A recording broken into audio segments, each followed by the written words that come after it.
Hello, everyone. This is Sirisha, and I host the Women, Career, and Life podcast.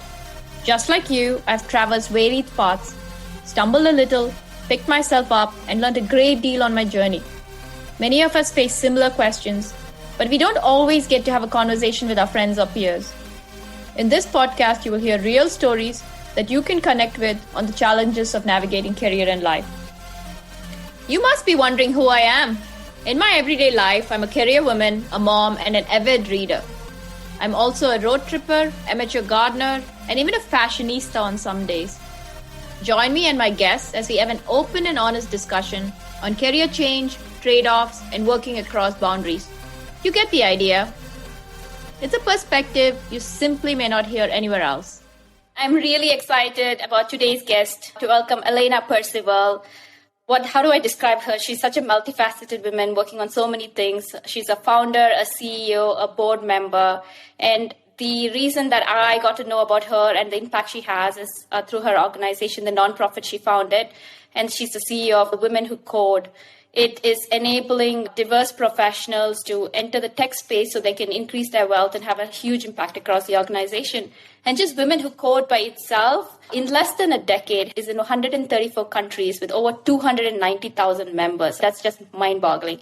And it connects these women, and I've actually spoken to many of them who really enjoy being part of this organization. It helps connect them, build a network, gives them opportunities to enter the tech space, but also get exposure in leadership roles. So, Alaina, welcome. I'm really looking forward to today's conversation to talk about very many things that you are very engaged actively in. Thank you so much for having me here today. I'm just thrilled to be able to reconnect with you. Thank you. You started Women Who Code, but let's take a few steps back and you can just walk us through your journey to how you got here. I actually didn't start off my career in the tech industry. I initially moved to Germany. I had a exchange scholarship between the U.S. Congress and the German Bundestag to increase international careers. And I started off my career over there, ended up staying for an additional 3 years with Puma, the performance wear company. Then I moved back to the U.S., did an MBA, and got a job at a really small women's performance footwear company. So while feminism and women's empowerment was always something that was a value of mine, it's starting to enter my career at this point. About a year after that, I had the opportunity to move to the Bay Area. And it was one of those cities, San Francisco, if you get the chance, go for it. And I did.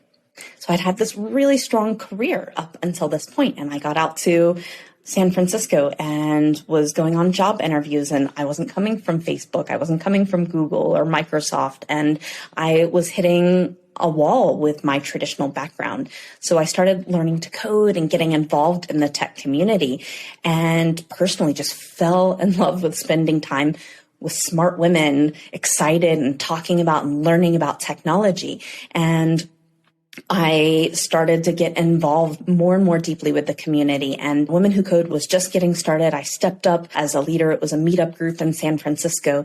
And about a year and a half, 2 years later, myself, Zasmine, and Michelle, we're the co-founders of Women Who Code. We realized that it was something that was actually important for the world to have. When the media started talking about teaching girls to code and teaching women to code, we were women who were already in industry, and the needs of women in the industry weren't being elevated or talked about. So this amazing conversation and movement around teach girls to code, teach women to code was a threat to the women in the industry who were already having to constantly go in and prove themselves day after day that they were in fact as qualified as they actually were. They were constantly saying, I'm viewed as less qualified than I am. So if everyone's talking about teaching women to code and you have 5-10 years experience and everyone enters a conversation with you, a technical conversation with you, expecting that you are just learning or junior, it's really hard for you to progress in your career. And so I started actually making career decisions around that time because of Women Who Code. So I went to work for a top technical recruiting company as their head of developer outreach. And I got to run their charitable arm while I was there. And what I saw, because they were recruiting some of the best executive technology roles. So CTOs, vice presidents of engineering, directors of engineering for funded startups. Fewer than 5% of those very empowering, career-changing roles were going to women. So I started learning from the people that I was interacting with every day in my job. What were they doing inside their career to be more successful? What were they doing outside of it? Who were they speaking with? What decisions were they making? And I started bringing what I was learning into the program around Women Who Code. And that's where our mission of empowering diverse women to excel in technology careers came about, because there's pipeline breaks throughout the funnel, but really getting women into leadership and into positions of power so that there are role models for that next generation. So we're creating inclusive and designing for inclusion that needs to be coming from people in power and people at the top. And we need to see more diverse women in those positions. First of all, you had those discussions. And what I really appreciate is you brought that for women who want to grow and persevere and grow into leadership roles. There's very few places where you can gather information. You are not privy to those conversations. And sometimes when they talk about networks, there are certain cliques already that exist and there is no way to break into it. So how do you gather the information? It looks like your conversations helps click that, create this organization, and it's people who are already in those positions and people who are in that pathway there are able to connect and understand what it is. How do I grow my own career? I think the other thing you said is these women were already coders, but no one was putting a spotlight on their achievements and what they were capable of and giving them the opportunities. You're only looking at the entry level, then you're losing this mid-career path of people that are already set right there. You just need to give them the hand up to move forward because they're ready to leap and just clear the pathway for them. And that's such a key part of it. Yeah, and women are facing a barrier of when you do go into the promotion process, when you are looking to move into your first leadership role, women tend to be judged based on their experience. So if you're coming in as an individual contributor, you haven't been a leader previously, you're unlikely to win that role because people have trouble seeing you as a leader, whereas men get viewed by their potential. And so when they're coming in for their first leadership role, oh yeah, they're going to be great in this role. I can already see it. And so that's something that one needs to shift as a culture, but Women Who Code created a space where you can practice leadership, where you can give talks, you can lead projects, you can have build practice-based leadership skills that make you promotion ready to overcome this bias that you faced. And I've had many Women Who Code leaders say that. I had, for example, one say that when they were interviewing at SpaceX, one of the things that they said, they were excited to speak with her because she was a leader within Women Who Code. And it also creates that network for you of allies in the industry. And we're also very fortunate in this industry that there's a lot of opportunity for growth, for jobs, for high quality jobs. And so if you are coming up against a barrier and not seeing that upward mobility, having those connections to move to another company or to another team within your company makes it much easier to navigate in your career. And for example, in the tech industry, we expect an additional 50,000 new leadership roles to be created in the next 5 years. If we can get to a point where women are being considered for and winning half of those roles, we'll start to see huge progress in having women at the top of the leadership funnel. Yeah, what you said, that network that exists, it also gives an opportunity to connect with somebody. You don't have to repeat the story or explain it to them. They've lived the experience, so they know what you're talking about. So the transition of that comfort zone exists for them to create a pathway forward. And I know you just recently had your Connect conference, which generates a lot of that opportunity for people to speak. I've watched some of the videos and it's really amazing. There's tech talks, there's career talks, there's just so many ways to gather that experience. To your point, men are judged on potential for these roles. And it's like that unbiased, right? How do we create an equitable and diverse workforce, essentially to get leadership roles? Because as you climb the ladder, the mid to higher director, senior level, the percentage goes down. And if you look at C-suite and board, it's even more significantly less. So what can we do as organizations or governments basically to create these equitable forces? I know Women Who Code helps that, but how do companies otherwise, within their own organization structure, do you think can enable this change? Yeah, companies need to be building practices and designing them for inclusion. They need to be evaluating existing processes and identifying where the breakpoints are. And that means in the pipeline, when you're hiring people, identify constantly, are you not getting enough diverse applicants? All right, where can you be posting your job? Women Who Code has a job board. There are other communities that represent minorities where you can be increasing that pipeline. If when you get through the interview process, if you're losing all of your diverse candidates, dig into that, figure out what needs to be changed to make sure that you're designing for inclusion around that step.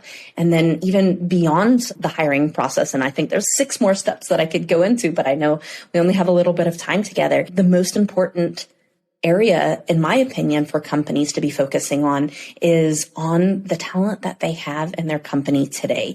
It's going to cost an organization an average of $190,000 to replace an experienced engineer, and that doesn't even include the opportunity costs of their work output. That's just the replacement cost for the engineer. And keeping your talent, helping them to elevate and gate their career progress. So look at things like, how are projects allocated? And this is something I've heard from the Women Who Code community. If you have the high success likelihood, high profile, revenue earning projects always going to the top people who happen to be the people that look exactly like the rest of the company, then those are the people who are going to most likely get promoted. They're going to be earning the most. And then if you give your diverse talent the likely to fail projects, the back of house projects, the cleanup projects, they're going to end up progressing at a slower rate. So really think about how projects are being allocated. I actually had someone at Women Who Code tell me that she was on this high profile project. She was getting it started. She'd spent a few months on it. And then the IT team was the team that wanted it. So she actually had to train them on it, hand it over to them. And they missed a huge opportunity to, one, bring this talent forward onto this project, and excluded the only woman who's going to be on the team, the only diverse woman who was going to be on that team. And so it's really important to think about projects. Look at promotion rates. Men tend to apply for promotions when they have 4 to 6 of the qualifications, and women wait until they have all of the qualifications. And to be honest, from the women that I've had personal experience with, they're often doing the job of the promotion that they're going for before they ask for that promotion. And so if you run the data and women are getting promoted once every 3 years and men are getting promoted once every year and a half, make sure that you are informing or putting forward your women for promotions when they actually deserve to be receiving them. That's very concrete feedback for organizations to take forward. What you're saying is it's a cycle. It's a cycle constantly that goes, because if you're already at the top, you're going to keep getting that hand up, and the person who is not getting the opportunity is never getting it because they have never a chance to prove themselves. And in this case, the organization should be helping, but let me ask the question a little differently, and people may find it. I know there's a lot of discussion that obviously organizations hold a huge responsibility, which I completely agree with. But is there something she could have done or poked at, do you think, to stay on the project? I'm just curious. Is there something that, as an individual, that I can do to make sure I do not get excluded? How, as a early or a mid-career person, if I was to look for career progression, do I exercise my voice and make sure I have a seat at the table and hold that seat so that I do not get set aside when things are being considered for promotions? When there's unconscious bias versus kind of overt sexism or racism, it often is much more difficult to recognize. And there's a risk that you internalize it of, oh, I'm being moved off this project because I'm not viewed as good enough or I'm not talented enough to be on this project. And that will really cause you personally to stall out. And to be honest, the company misses out on the best work of this individual and growing this individual to have someone who has the experience of being on a top project, working with your top team and growing and being a stronger part of your team. Make sure that you have people around you. So if you don't already have that network, you can find that network at organizations like Women Who Code. It's a community. You can come in and say, this felt a little weird. And it's the small things that if you actually complained about it, you might be the weird person who complains a lot. But if you have a safe space to share out, this doesn't feel right to me. You'll hear an echo around you of, no, it isn't you. That is a bias that exists. And here are the 3 or 4 ways that I handled it. And so you have the opportunity when you have people who are experienced around you to make sure that you can recognize things that are external and ways to move around it. And certainly finding allies in the organization, finding people who can help advocate for you is very important. And again, this industry has so much opportunity. If you do go in and advocate for yourself and make your voice heard and you aren't heard or you're told no, there's other opportunities for you. You're right. That's where allies and advocates come in. You as an individual, either as a leader or as a peer who notices this unconscious bias, should be able to step in and change that conversation. Maybe not necessarily in the room, if that's not the place to do it, but you can have that conversation offline and highlight saying, hey, I think this person, say Monica, is really good. I think she has the experience. We really have to give her the opportunity.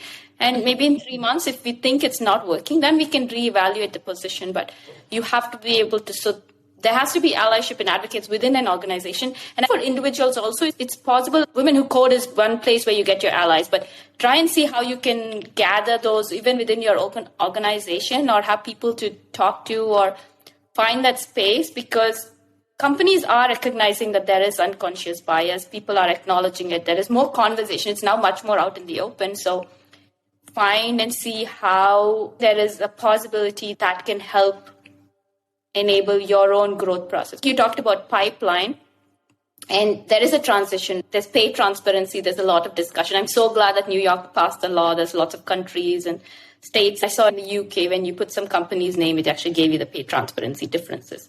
So there are ways to find this information. So in that sense, when you're talking about pipeline, for people who have had career breaks, there's already a gap that comes. When you're talking about promotion, it's not just about the impact of the organization. There is a huge pay component that goes with it. So the equity is not just about, hey, building gender diversity or whatever diversity you're building, but it's economically impacts someone's lives and forthcoming generations. So how do you make sure that you get a seat at the table becomes much more critical, because your impact is so much more significant than just, oh, I'm growing as a person in my career, but so much more that I'll be doing. So what do you see as the opportunities and challenges when they're talking about all of this? Because I'm sure you hear a lot of conversations because you're also in the VC space. So I'm going to step into my next question and leave it open to you to answer either one of those.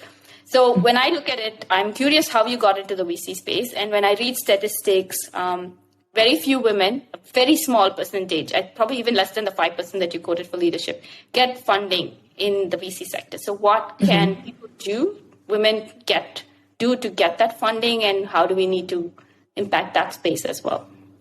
So how I got into it is pretty naturally. I meet a lot of people by being part of Women Who Code, and many of them are building companies, are founders. And for years and years, I've kept my ear to the ground with various different is and what types of companies that they're looking for. And so if I was talking to a founder and they were raising and I happened to be able to connect them, I would. And so eventually a couple of VCs noticed that and said, oh, we want access to your pipeline. So I only wish that I had more time to spend connecting exciting entrepreneurs to VCs that I am connected with and helping to create pathways of access.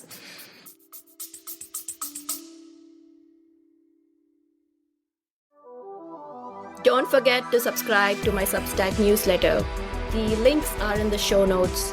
If you're looking to partner with me for keynote speaking on women leadership, financial independence, or graduate school and beyond, check out my website and reach out to me. Stay tuned in and listen to the rest of the podcast. Thanks for listening.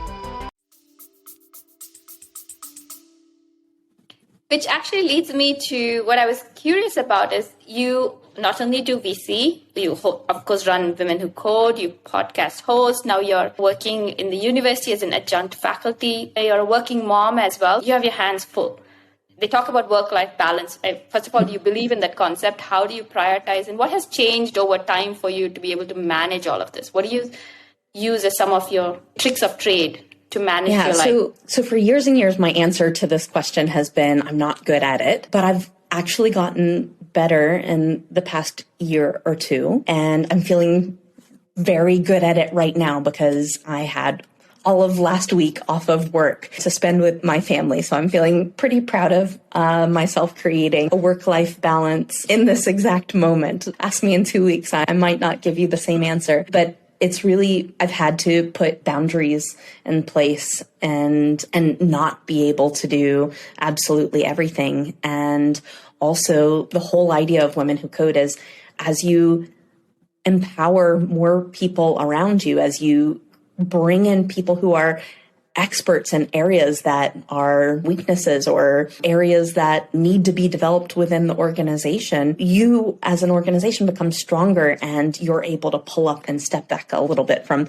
that specific work, and it's going to go better because that person's going to be better at it, have all of their energy focused on it. So really empowering the people around you to take on pieces and setting boundaries and making sure that you do take time for yourself when you need it is like I'm inching a little bit closer to work-life balance.